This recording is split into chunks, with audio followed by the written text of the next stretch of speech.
Menanggapi kembalinya status internasional Bandara SMB 2 Palembang, Asosiasi Muslim Penyelenggara Haji dan Umroh Republik Indonesia atau AMPURI mendesak agar pelayanan penerbangan internasional segera dioperasikan dari Bandara SMB 2.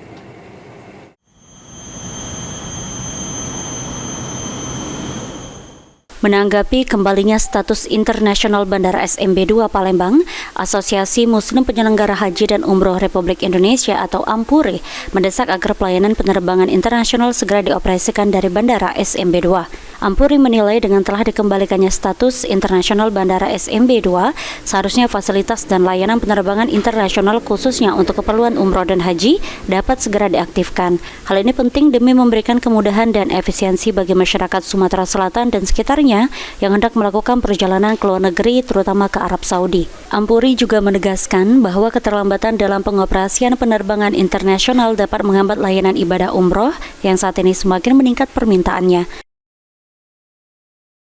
Kita harus menjaga nama baik Sumatera Selatan agar tidak ada kejadian-kejadian di Sumatera Selatan dan menjaga tidak ada kejadian dengan jamaah.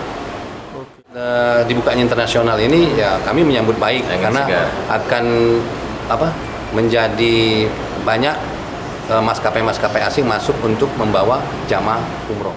Sementara itu, menurut Sunarto, Asisten 1 Bidang Pemerintah dan Kesejahteraan Rakyat, kembalinya status internasional Bandara SMB 2 Palembang, AMPURI diminta untuk tetap menjaga nama baik Sumsel dan bisa memperluas peran.